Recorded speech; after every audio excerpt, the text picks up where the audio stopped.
Hello, how are you everyone? Let me introduce our sushi bake business and the CEO Charlene, ang ating bida.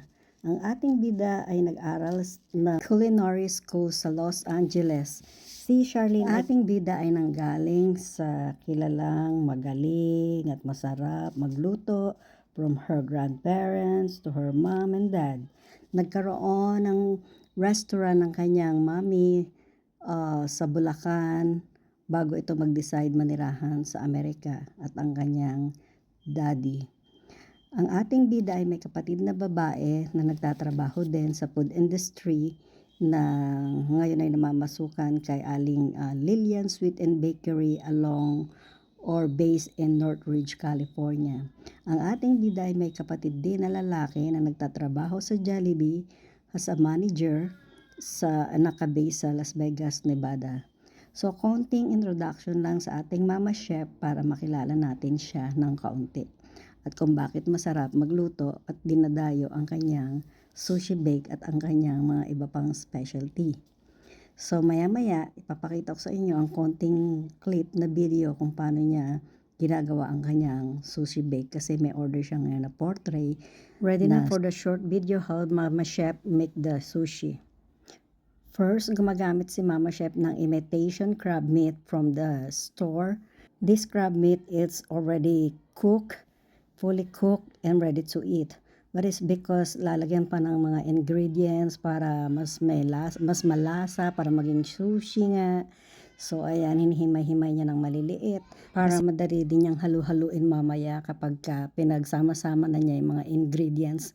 Kailangan talaga pino yung crab at saka para mas malasa pag kinakagat Pag mo ready na to serve sa ating kainan. Hands-on talaga ang ating Mama Chef sa kanyang business. Siya talaga ang gumagawa from pamamalengke, pagpe-prepare ng mga ingredients, pag-entertain sa mga customer, pagkuha ng order, pakikipag-usap sa kanyang website. So ngayon ang kinukuha lang niya ay by order. So puro order lang na kukuha niya ngayon ng mga ginagawa niya.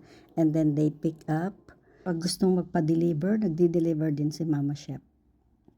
It's ready to mix na. Ayan, lamutak time. So, ano kaya ang sekreto ni Mama Chef? Bakit masarap ang kanyang sushi bake?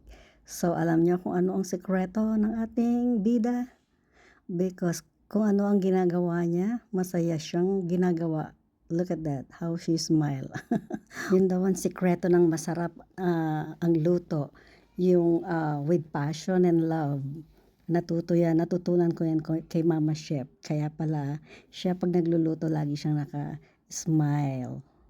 Kuha na niya ang tamang timpla and it's ready na for next step. Nailagay na niya sa tray ang malagkit na sinaing at ngayon binubudburan na niya ng seasoning, first coat. Ayan, the seasoning. So ayan, binubudbud na niya ang first coat na seasoning. And then isusunod niya ang ginawa niyang crab.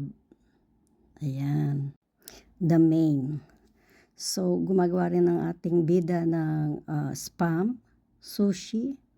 And you can visit her Instagram, Mama Chef LA. So mamaya lalagay natin dito sa website, dito sa video ang kanyang Instagram website that you can visit.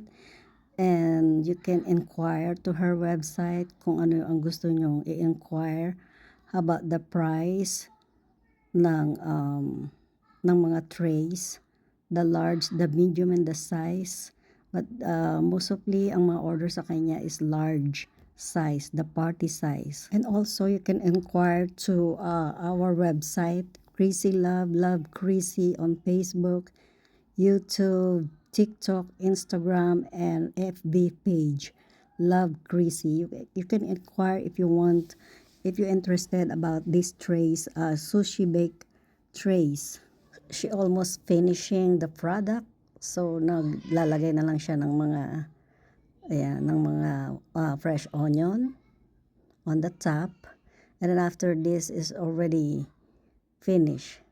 So all you have to do is just bake for 400 degree for 20 minutes and then ready to eat. You can enjoy your sushi with the sushi lids, with the sushi wrap. So, yan. Just like and share and comment if you like this video. Thank you. I'll see you in the next video.